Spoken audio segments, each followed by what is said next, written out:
uravye uburyo Bunyoni yafashwemwo, uravye ingene yahatswe kwicwa, uravye ingene umuryango wiwe wafashwe, ingene bamaramazwa biwe bamuraba, uburyo yapfunzwemwo, ni ibintu bigoye gose. Ico wari gitangara hamwe vyo wosanga ngo bano bantu basubiye kumvikana, ngo babaye abavukanyi, ngo bafise ivyo basangiye bikomeye, barashobora kuzobikina, turashobora kuzobona isanamu, ejo turashobora kumva yagenywa ahantu, kuko mvuze ntarashobora kugenwa ahantu nuko hari ikintu gitangaje cabaye kuri Bunyoni, turavye ko vyahora bigenda ku bandi, nuko abantu b'abasirikare, abantu b'abapolisi, iyo bakiriwe imanza nk'izo bakagira ivyaha bikomeye, ingingo ikurikira niyo kubirukana mu nzego z'umutekano. Ariko murabe ko ico kintu gitangaje, General Bunyoni ntiyigeze yirukanwa mu gipolisi. General Bunyoni uyu munsi aracyari umupolisi kandi aracyambaye amapete, gushika uyu munsi aracyariwe Murundi afise ipete ryo hejuru kurusha abandi. Iryo pete barisanga ari babiri be na Prime Niyongabo, ipete rya general yuzuye, ariko Bunyoni niwe arifisemwo uburambe kurusha Prime Niyongabo. No kuvuga ko gushika uyu munsi General Bunyoni aje ariwe akiri Umurundi afise ipete risumba abo mu nzego z'umutekano bose z'u Burundi.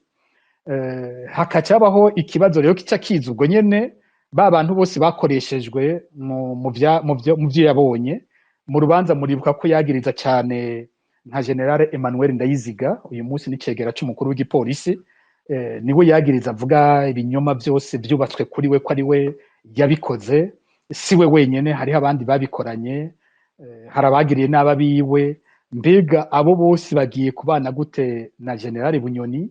Mbega ivyo yosubira mu nzego agakomera, abo bose bagiye kuba bavyumva gute? Hariho nabonye yandika ati kino kiganiro abantu ba mbere muza gusanga ariko aracumviriza uyu mwanya n'abasende DFTD bo nyene nivyo ndabizi neza ko ariko aragira bati ibi bintu bigiye kutugendera gute?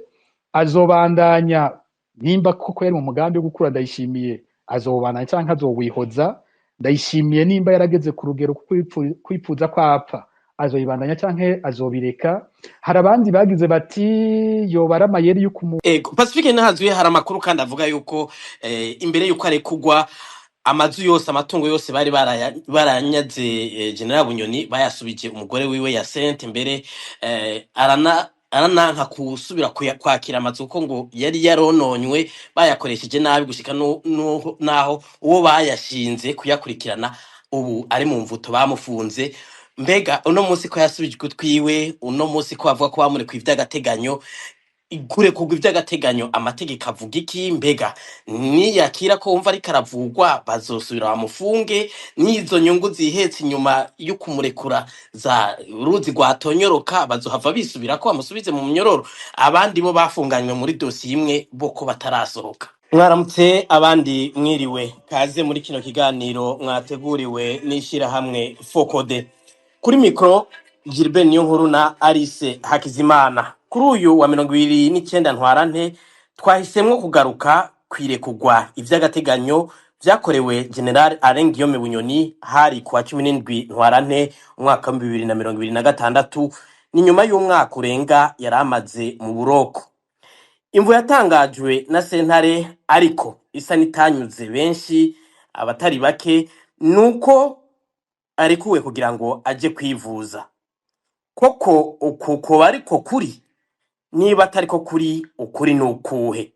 Alain Guillaume Bunyoni ari mu banyororo bagirijwe ivyaha bikomeye, harimo kugerageza guhirika ubutegetsi no kugandagura umukuru w'igihugu President Evariste Ndayishimiye. Niba mu gupfungwa atari yaremetswe intebe ishushe, vyahereyeho ngo uwagirizwa ivyaha vy'agacamutwe arekugwe mu gihe President Ndayishimiye asanzwe amufata nk'umwasi. Yagondojwe n'iki? Yagondojwe nande?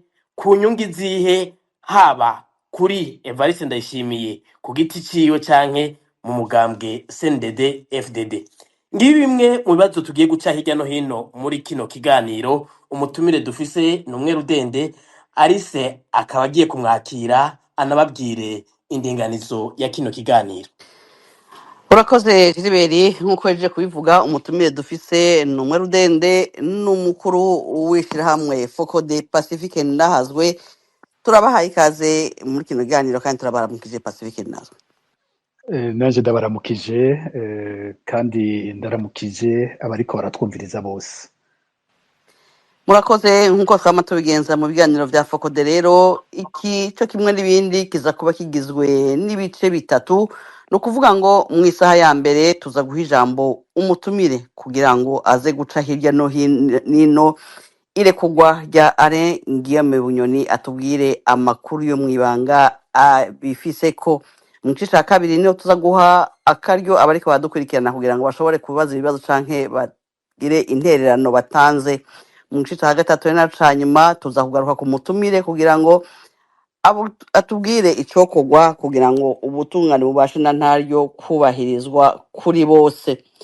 Kino kiganiro muriko muragikurikiraho ikibiriraho ku mihora ngurukana bumenyi X na Facebook vya Focode.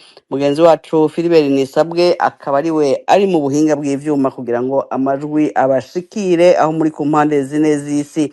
Ikiganiro gihagarikiwe na mugenzi wacu Gordiano Niyungeko.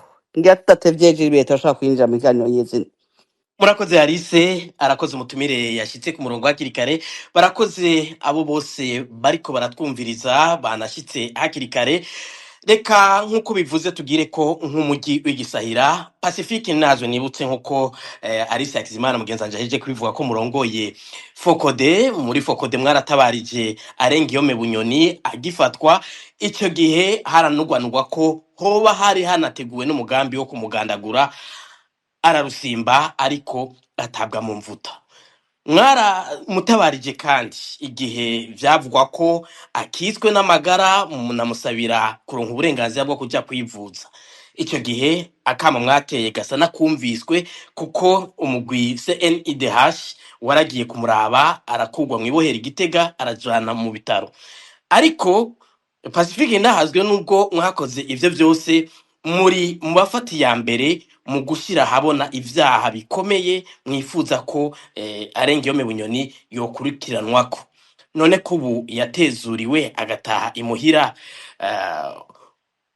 mu buryo butangaje bwanatangaje na benshi mweho mwavyakiriye gute? Ego murakoze kuri kino kibazo narabonye n'abantu bamwe nabonye bariko baracibaza ko gutyo nyene ico numva noherako nuko iyo ibihe byose twamutabarijemo twabikoze nk'uko tubikora ku wundi murundi wese iyo bishitse tukamenya ko uburenganzira bwiwe bushobora guhungabana bityo tukamenya ko hari umuntu agira yicwe bishitse tukamenya ko hari umuntu anyurujwe bityo tukamenya ko hari umuntu umunyororo amerewe nabi bakabitubwira inshuro zitandukanye twaragiye turabikora nko ku banyororo bagwaye twarigeze gutabariza nka General Celestin Ndayisaba batazira Kibadashi ari mu mugwi w'abagirijwe ko bari mu bagandaguye President Ndadaye abantu baravyibuka yuko twagikoze kandi naho nyene bikagira akamaro akaja kwivuza ico gihe turaza no kumugarukako ndibuka ejo bundi ko tigeze gutabariza Clement Nkurunziza mu bitaro hari Ingozi agiye mu bitaro hateguwe ko baza kumwica mu bitaro bakoresheje imiti bari kumutera muri bako ico naragikoze naco nyene ico gihe kirafasha n'uburero bukeyi ubundi bwo twodondagura nitwoheza kuko ndibaza nk'urubuga rwanje be n'urubuga rwa Focode inshuro tuvuga abantu babangamiwe bagowe b'abarundi bo mu mice itandukanye ni nyinshi cyane uko twabikoze kuri General Bunyoni niko no ku bandi tuzobandanya kubikora rero ngaha hariho ibintu bibiri byo gutandukanya kuba tuvugira umuntu umurundi wese ari mu vyago tukamutabariza ntibica bihindura kwiyo hariho ico tumuziko ko naco nyene tukigumizako kubera ko mu kugwanira uburenganzira bw'abarundi tugwanira uburenganzira bw'abarundi bose hariho abarundi dufata ko babuze nabo uburenganzira bwabo bivuye kuri General Bunyoni mu gihe ari ku butegetsi muri ico gihe naho nyene tubandanya kugwanira uburenganzira bw'abo bandi nabo bahonyowe muri ico gihe. Niho bica bizana ko abantu rimwe na rimwe usanga batariko barabitahura uko ivyo bintu tubikora. Ku ruhande rumwe bazokwama bumva ko dusaba ubutungane ku bantu bose banyurujwe, ku bantu bose bishwe, ku bantu bose bagiriwe nabi n'intwaro ya CNDD-FDD, harimwo mu gihe General Bunyoni yari mu bategetsi bakomeye b'igihugu, ari mu bafata ingingo ku bibi vyakorerwa abo bantu. Nk'uko kandi nawe nyene bishitse nk'umunyagihugu akagirirwa nabi, tuzokwama naho nyene dusemerera dusaba ko uburenganzira bwiwe nabwo nyene bwubahirizwa. Ku bwanje ivyashikiye General Bunyoni nibaza ko bifasha kwerekana vy'ukuri ishirahamwe rihanira agateka ka kina muntu ico arico. Ni amajambo nkunda gusubiramwo kenshi, abantu kumbure baza kuyatahura nko mu bihe bene ibi biba bigeze nko ku muntu nk'uyu. Nama mvuga nti iyo tuvuze agateka ka zina muntu ntabwo tuba turiko tuvuga agateka k'abagenzi bacu, ntituba turiko tuvuga agateka k'inshuti kabo dusangiye ivyiyumviro, kitwa agateka ka zina muntu. Uwo wese yitwa umuntu tugwanira agateka kiwe. Rero ni kenshi nkunze no kuvuga nti ni vyiza kugwanira agateka kabajya bakure yawe, kugira ngo nabo hafi yawe bashikiriwe uzobe waradugije ijwi vyumvikana ko usanzwe ugwanira umuntu wari we wese. Ni benshi bo muri CNDD-FDD banyandikiye mu nyuma bambwira bati twaratangaye cyane tubonye ushobora kuvugira Bunyoni.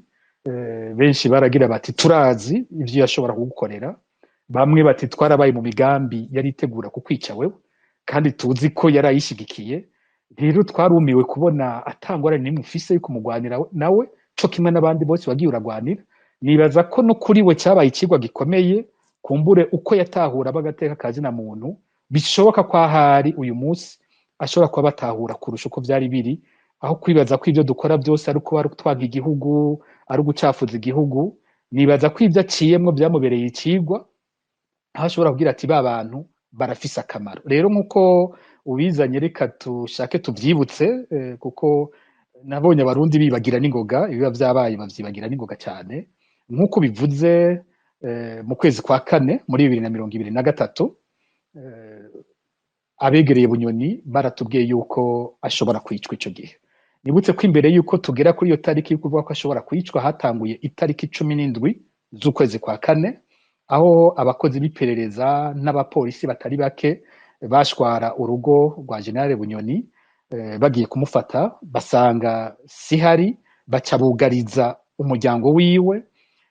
Haraca iminsi hafi 4 canke 5 kwa Bunyoni abana badashobora kuja kw'ishure, abaja mu buzi badashobora gusohoka, ivyumba vyose vyuzuye abapolisi bafise ibibazo vyo gufungura.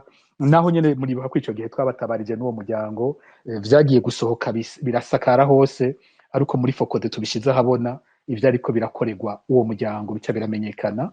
Mu butegetsi bitangura no kubatera isoni, batangura gukura abapolisi baboneka hanze, bakabinjiza mu rupangu, bakabinjiza mu nzu, bakugara ngo barengana ntibayibone. Tubandanye dutanga amakuru uko ivyo bintu biriko biragenda, biza kugera rero ku itariki niba ntibeshe ya 22, aho ndashobora kwihenda sindiko ndasoma amatariki, mugabo umengo zari 22 z'ukwa kane, aho muri 2023 niho hafi isaha 3 z'igitondo hariho umwe mu bamwegereye yanditse ati General Bunyoni arahejeye gufatwa, mutamutabarije arashobora no kuca yicwa. Biza gushika mu gihe ico gitondo nyene, uyu mwanya twariko tubona yandi makuru menshi yasohoka avuga ko Bunyoni bamubonye muri Zambia, abandi ko bamubonye muri Tanzania. Ako kanya rero ndavye ayo makuru twari tumaze kuronka, twariko turasoma avuga ko bamubonye mu bindi bihugu, nkaca ndonka ayo makuru avuye mu biwe yemeza ko yagiye gufatwa kandi ko afatiwe ku mubone. Ico gihe natahuye, kuko nzi ngene iryo perereza rikora, natahuye ko uwo muntu agira yicwa. Iyo babikoze gutyo, umuntu bakamufata bakaca batangura kuvuga ibibanza bitandukanye ngo nivyo arimo, ngo hari abamubonye, aba ari umuntu bafashe ingingo yo kwica, kugira ngo no mu gihe yapfuye abantu bazogumana ibibazo badatora neza icyabaye icyo arico. Imyaka yoheze hariho abandanya kutubwira ko ari muri Zambia, n'abandanya kutubwira ko ari muri Tanzania, atawuzi amaherezo yiwe mwarabibonye ivyo akarorero nari nakafatiye ku gihe ku vyashikiye Colonel Edouard Nshimirimana na General Jeremy Ntiranyibagira igihe bafatiwe muri Tanzania. Ndi mu bantu bakurikiranye gose ikibazo cabo, ariko iperereza ryarashoboye kudukoresha gutyo ku buryo tunanirwa kumenya ico dufata n'ico tureka. Ico gihe naronka amakuru y'abantu bemeza neza ko aba basirikare babiri bafatiwe muri Tanzania, batwawe mu busho muri Tanzania, bakambwira n'ubusho barimwo ubwo ari bwo, bakambwira ko noshobora kuvugana n'abacunze ubwo busho. Harabaho ikigwi kinini kiguma kimpa amakuru ameze gutyo. Mbere mu babikoreshejwe ivyo bintu harimwo n'abitwa ko ari abatavuganwe n'ubutegetsi, sishimye kuvuga amazina yabo iyo ndiko ndavuga abantu bakoreshwa n'iperereza, ni abantu baza baravyitondera. Hariho abantu babiri bo muri opposition bakora gose mu kumpa ayo makuru atari yo kwerekana ko bazi neza aho bapfungiwe muri Tanzania. Ku rundi ruhande nkaca ndonka yandi nayo yemeza neza ko binjiye mu Burundi, ku buryo bitunanira. Muze murabe hageze ikibazo cy'abo bantu babiri, nta na bamwe bigeze basohora itangazo ritabariza abo bantu by'ukuri ngo ryerekane ko bafashwe, risabe leta y'u Burundi cyangwa iya Tanzania bitomore neza aho bantu bari. Iperereza ryarashoboye kudukina ico gihe. Gushika uyu munsi hari igipfungu kinini ku kijanye n'ingene abo bantu bahejeje, naho amakuru yo mu nyuma ataravuga gose ko bariciwe i Muyinga. Rero no kuri Bunyoni, naho ico gihe ashobora ko ari we mu watunganya ivyo vyose vyari bimeze uko, nawe akikiriwe maze kumva ajya makuru yaza gutyo, nkumva n'iyindi nkuru ivuga ko afashwe, naratahuye ko mu mwanya muto adatabarijwe azobapfuye. Niho byavuye ko ndamutabariza, inkuru kirakwira hose. Burya kira gutyo muri sende hashi bahava baraja kumuraba muri documentation, ubuzima bwiwe burakize gutyo.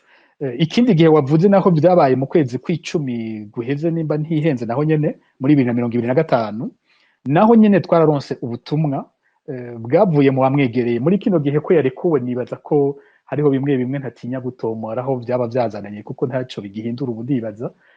Naho nyene mu bamwegereye, sinza gutomora gose wari ariko mu bamwegereye cyane, naho nyene twararonse ubutumwa muri Focode buvuga ko Bunyoni ahageze adatabarijwe apfa. Batubwiye ati mutatabarije Bunyoni ukuntu agwaye, ukuntu asigaye ameze, asa n'uwataye ubwenge, ingene basigaye baja kumuraba bagasanga yinyegeje munsi y'igitanda, uyu muntu adatabarijwe nta mwanya munini asigaranye adapfuye. Naho nyene turahita turabikora nk'uko dusanzwe tubikorera ku bantu bose badutabarije. Hanyuma bimaze kuja habona ku rugero rungana gutyo, umukuru wa CNDH uyu musenyeri Martin Blaise Nyabo aca araduga kw'ibohero Igitega, araja kuvyirabira, arabona uko bimeze, gutyo baca barategeka ko atwarwa mu bitaro vy'Igitega. Ni gutyo naho nyene no muri ico gihe yatabawe. Rero uko bivuze niko twarabikoze, twabikoze kuri we nk'umurundi wese, nk'uko tubikora no ku wundi wese. Uyu munsi nosanga uwundi muntu atabatabarije gutyo, ejo mu gatondo musanga navyanditse, cyangwa ubu nyene twoza guheza ikiganiro musanga navyanditse. Niko dukoze muri Focode, twabikoze kuri uyu, tuzobikora no ku bandi, tuzobatanda tubikora gutyo. Kuba yarekuwe nico nohereza ko navyakiriye gute. Navuze nti nabonye abagenda bavuga ko umenga barashavuye cyane kuba yarekuwe. Kuri jewe sinovuga ko kimeze gutyo, kuko ivyo yarapfungiwe ntibinyerekeye. Niho ntatahura, hariho bavuga ko bashavuye muga ntatahura ikibashavuje. Ico Bunyoni yapfungiwe ntaho gihuriye na twebwe ibyo twipfuza ko turanka ku butungane ntivyigeze bivugwa mu rubanza rwa Bunyoni. Gushika uyu munsi ntivyumvirizwa, ntivyerekeye Bunyoni wenyene, vyerekeye hafi abategetsi bose bakomeye muri CNDD-FDD. Dukeneye ko bakurikiranwa ku vyaha bikomeye cyane badukoreye mu kutwicira abantu, mu kwica abitavye imyerekano muri 2015, mu kubandanya banyuruza abatavuga rumwe n'ubutegetsi, abo muri societe civile n'abanyagihugu ataco bazira, mu kutwaka uburenganzira bwacu nk'abarundi bwo gusohora ivyumviro byacu mu gihugu, gushobora kwitunganya mu mashirahamwe, imigambwe n'ibindi, gukuraho umwidegemvyo nyene w'abarundi. Ivyo turakeneye yuko ababikoze babihanirwa. Nivyo sentare mpanavyaha mpuzamakungu ikurikirana, vyitwa crime contre l'humanité. Ico gikorwa Focode ibandanye gishigikiye co kimwe na bagenzi bacu bandi bariko barabikora ko tubona dukurikirana ingene iyo dossier igenda. Rero ivyafashe Bunyoni ni ishari inzankano amacenko hagati y'abasendefte y'abatwara hagati urwanko ruri hagati ya Ndayishimiye na Bunyoni amufata akamupfunga uravye urubanza uko rwagenze kumbe ndaza guza kubicako ubona ko ari urubanza ataho ruhuriye n'amategeko nyene uko imanza zimeze ivyo rero umuntu bamupfunze gutyo mu nyuma akavuga ko bamurekuye ntaco bipfana na jewe ni nk'uko ejo twokumva ngo Ndayishimiye yapfunze Prime Niyongabo akavuga ati nawe nyene yagira nkure nimba ari yandi mashari bafitaniye hanyuma haciye umwaka cyangwa imyaka ibiri akamurekura ivyo bintu ntacyo